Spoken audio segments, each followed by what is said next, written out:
Hi everyone. आप में से काफ़ी लोगों का मुझे मैसेज आया था, मेल आया था कि यूपी पीसीएस में आखिरी जो बचे हुए 30 दिन है उसमें क्या करना है। देखो, सबसे पहले मैं आपको बता दूं कि यूपी पीसीएस का जो फॉर्म है उसकी डेट शायद एक्सटेंड हो गई है, अब 6 अप्रैल तक भरा जाएगा। तो आई होप कि जो सीरियस हैं, जो रियलिटी में एग्ज़ाम देना चाहते हैं, उन्होंने अब तक फॉर्म भर दिया होगा। बट इन केस अगर आपने फॉर्म नहीं भरा है तो आप भर सकते हैं।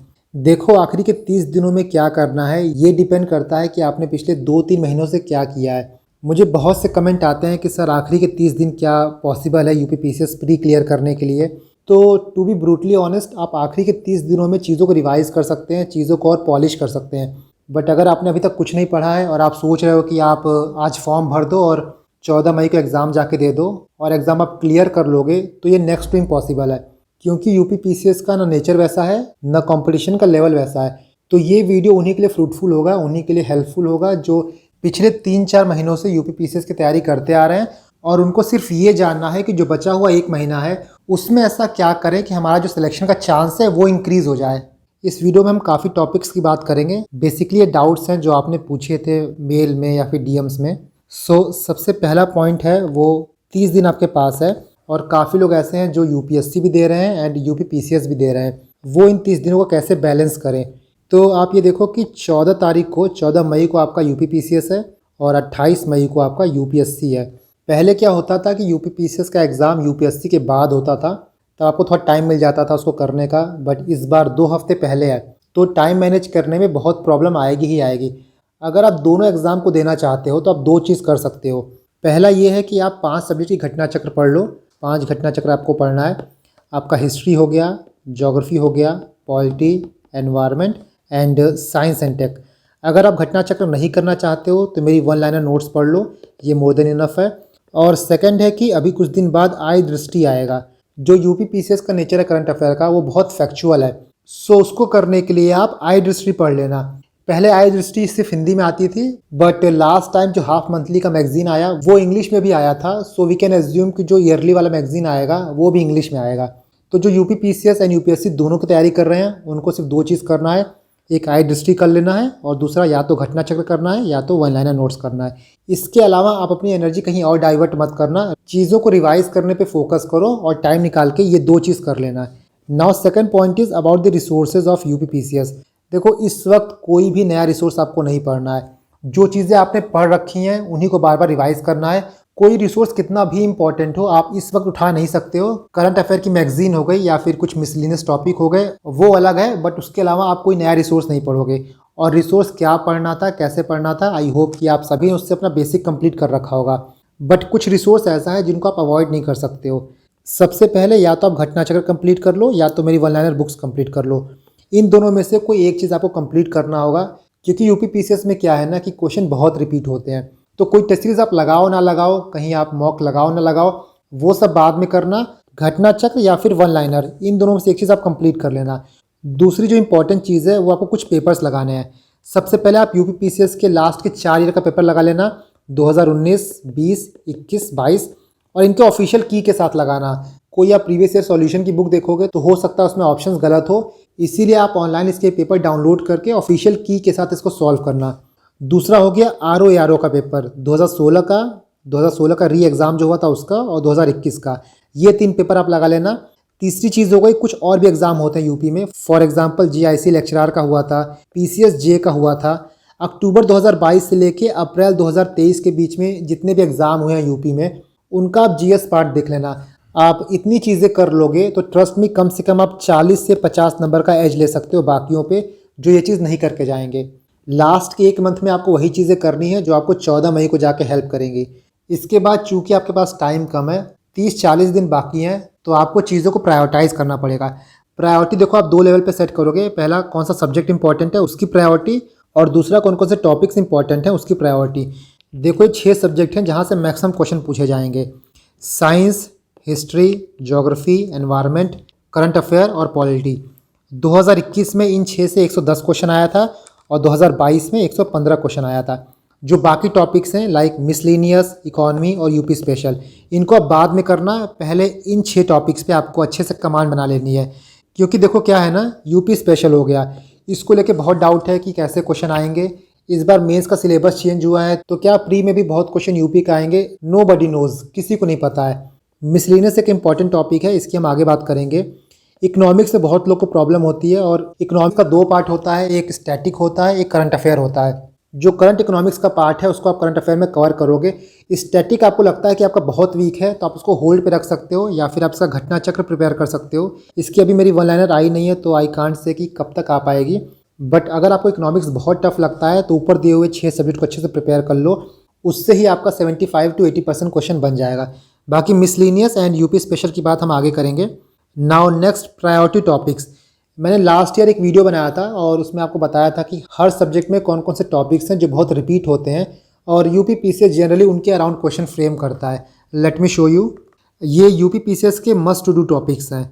आप जब भी रिवाइज करोगे सब्जेक्ट्स को तो इन टॉपिक्स को सबसे पहले करना, इसके बाद ही कुछ और करना। मैं इस पीडीएफ को अपने टेलीग्राम चैनल पर डाल दूंगा। बेसिकली ये 2022 का पीडीएफ है, बट कुछ चेंज नहीं है क्योंकि ये पीवाईक्यू को ध्यान में रख के बनाया गया था, और 2022 में जो पेपर आया था वो भी ऑलमोस्ट इसी लाइन पे था। जैसे देखो, इंपॉर्टेंट चीज़ क्या है, हिस्ट्री में क्रोनोलॉजी बहुत पूछता है, तो आपको क्रोनोलॉजी पता होना चाहिए। 1905 के बाद क्या हुआ, गांधी जी के अराइवल के बाद क्या हुआ, 1930 के बाद क्या हुआ, 1940 के बाद क्या हुआ, कैसे इवेंट टर्न आउट किए, इसका आइडिया आपको क्लियरली होना चाहिए। और खासकर यूपी पीसीएस में डेट भी पूछ लेता है। मान लीजिए जलियांवाला बाग मैसेकर की बात करें तो हो सकता है एग्जाम में आपसे एग्जैक्ट डेट पूछ ले कि 13 को हुआ था, 14 को हुआ था, 15 को हुआ था, और जो ऑप्शन है ना बहुत पास पास देता है। तो जो भी लैंडमार्क इवेंट है, हिस्टोरिकल इवेंट हैं, उनके आप एग्जैक्ट डेट भी याद कर लेना।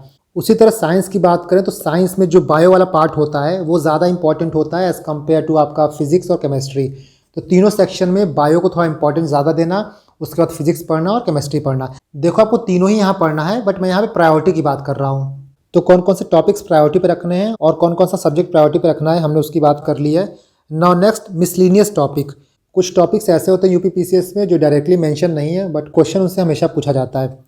फॉर एग्जांपल, सेंसस हो गया, टाइगर सेंसस हो गया, फॉरेस्ट रिपोर्ट हो गया, एसआरएस बुलेटिन हो गया, एग्री एंड मिनरल डेटा हो गया, एंड एसडीजी गोल्स हो गए। ये 6-7 मिसलिनियस टॉपिक हैं, इनको आप अच्छे से प्रिपेयर कर लो। बहुत ज़्यादा मोटा नोट्स नहीं बनेगा, मुश्किल से 8 या 10 पेज का नोट्स बनेगा।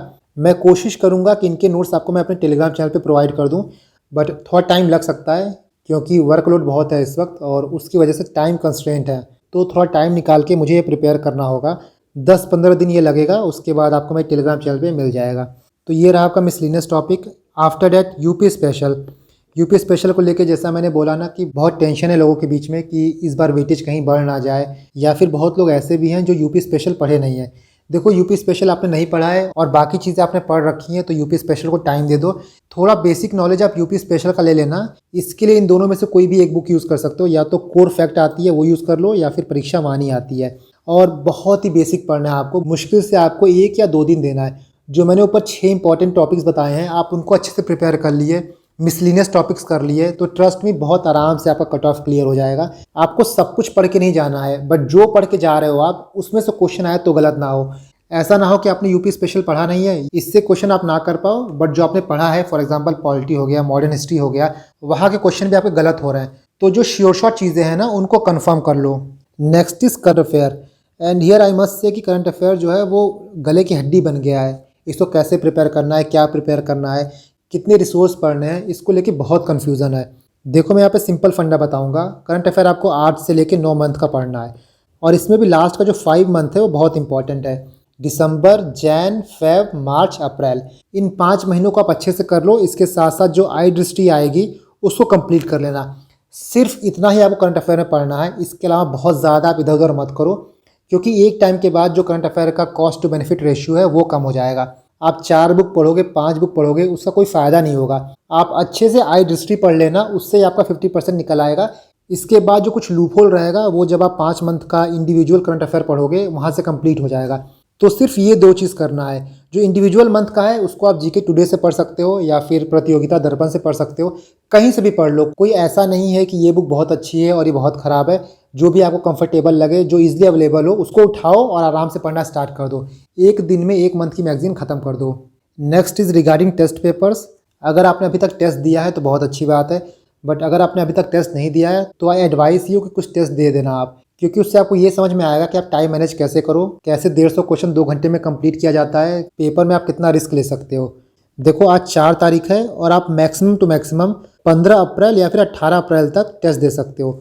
और इस बीच में आप ऑल्टरनेट डे टेस्ट दो, मान लो आप 6 को दो, फिर 8 को दो, फिर 10 को दो, फिर 12 को दो।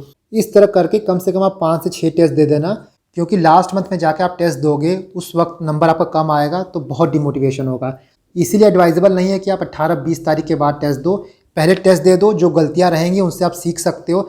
देखो यूपीपीसीएस में क्या है कि जो टेस्ट सीरीज़ है मुझे कोई ऐसा लगा नहीं कि बहुत अच्छा है, इसीलिए आपको जो भी अच्छा लगे, जो भी इजीली मिल जाए, चाहे टेक्स्ट बुक का हो गया या फिर जीएस वर्ल्ड का हो गया, आप दे के प्रैक्टिस कर सकते हो, अपने आप को गेज कर सकते हो। बट जब भी आप टेस्ट सीरीज़ लगाना तो आपका मेन मोटिव ये होना चाहिए कि इसमें मैंने जो गलतियाँ की हैं वो मिस्टेक मुझसे क्यों हुई हैं, मेरे रिसोर्स में नहीं था या फिर सिली मिस्टेक हुई हैं। जब तक आप अपनी गलतियों को एनालाइज नहीं करोगे, आइडेंटिफाई नहीं करोगे, टेस्ट सीरीज़ लगाने का या फिर पेपर लगाने का कोई फ़ायदा नहीं होगा। सो टेस्ट पेपर में कितने मार्क्स आ रहे हैं, इससे ज़्यादा इंपॉर्टेंट ये है कि उतने मार्क्स आपके क्यों आ रहे हैं, क्या रीजंस हैं, उनको फाइंड आउट करना। नेक्स्ट, नंबर ऑफ़ आवर्स को लेके भी काफ़ी क्वेश्चन आते हैं कि कितने घंटे पढ़ा जाए। आपके हाथ में सिर्फ 1 मंथ है, तो आपकी जितनी पोटेंशियल हो ना उससे ज़्यादा पढ़ने की कोशिश करो, क्योंकि देखो लोग पढ़ेंगे और अगर आप सिर्फ और सिर्फ तैयारी कर रहे हो एग्ज़ाम की तो एटलीस्ट 9 से लेके 11 घंटे आपको पढ़ना पड़ेगा। कम से कम 1 महीने में आप ये मोमेंटम गेन कर सकते हो। देखो जो लोग जॉब करते हैं वो लोग 12-13 घंटा जॉब करते ही है ना, तो एक तरह से पढ़ना आपका जॉब है, इसमें आप कोई एक्सक्यूज़ नहीं दे सकते हो। और बाकी जो वर्किंग प्रोफेशनल हैं, जो काम कर रहे हैं, उनको मैं ये एडवाइस करूँगा कि आप टाइम निकालो, हो सके तो लास्ट की 1-2 वीक में आप छुट्टी ले लो, क्योंकि देखो इंपॉर्टेंट ये है ना कि आप एग्ज़ाम में जाके सही आंसर को टिक करो। इससे कोई मतलब नहीं है कि आपने 2 घंटा पढ़ा है कि 4 घंटा पढ़ा है, आप फुल टाइम प्रिपेयर कर रहे हो, कि आप वर्किंग प्रोफेशनल हो। जो लोग जॉब कर रहे हैं उनके पास एडवांटेज होता है कि उनको उतना प्रेशर नहीं होता है, तो जब आपको ये एडवांटेज मिला है तो कुछ डिसएडवांटेज भी मिलेगा। आपका डिसएडवांटेज है कि आपके पास टाइम कम है, इसीलिए टाइम को आपको मैनेज करना है, चाहे आप सुबह मैनेज करो या फिर रात में मैनेज करो, मैनेज तो देखो आपको करना ही पड़ेगा।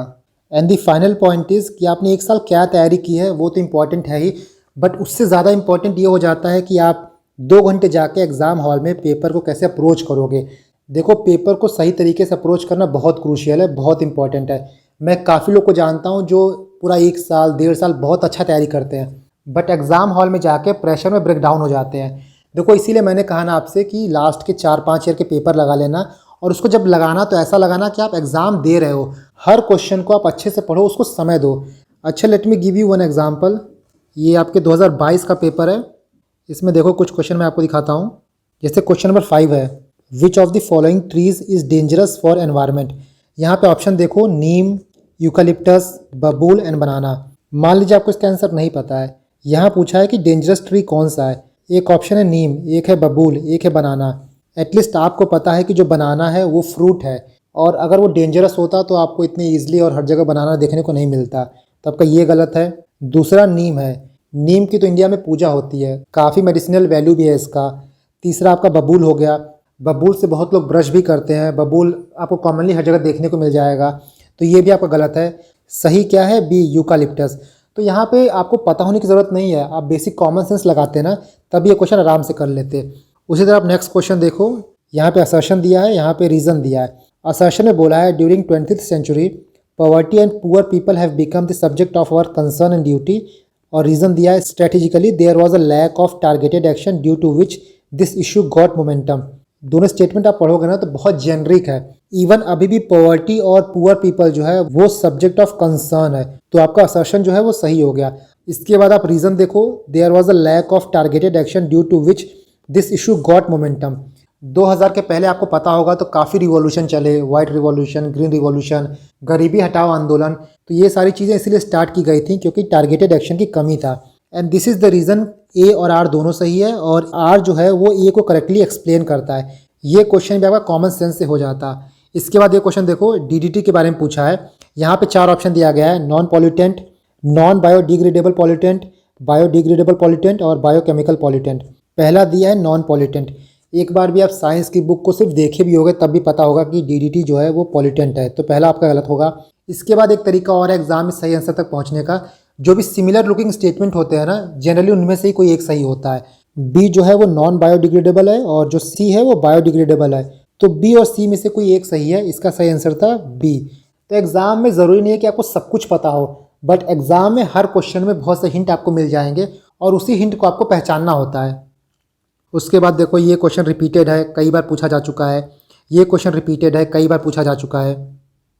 एक ये वाला क्वेश्चन आप देखो, यहाँ पे असर्शन दिया है phytoplankton grow in abundance in limnetic zone और रीज़न दिया है limnetic zone is open water zone. मान लीजिए आपको ये ना पता होगा कि लैमिनेटिक जोन होता क्या है, बट आपको इतना पता है ना कि फाइटोप्लैंक्टन जो है एक प्लांट है, एक एल्गे है, तो इसको अपना फूड प्रिपेयर करने के लिए फोटोसिंथेसिस की ज़रूरत पड़ेगी। दूसरा स्टेटमेंट आप देखो, limnetic zone is open water zone. अगर आपका आर सही है तो आपका ए अपने आप ही सही होगा, क्योंकि ओपन वाटर जोन में ही आपको आराम से सनलाइट मिल जाएगा, आप आराम से फोटोसिंथेसिस कर पाओगे। तो ऐसे जितने भी ऑप्शन है जहाँ आपको ये देखिए कि आर सही है बट ए गलत है, वो ऑप्शन आपका गलत हो जाएगा।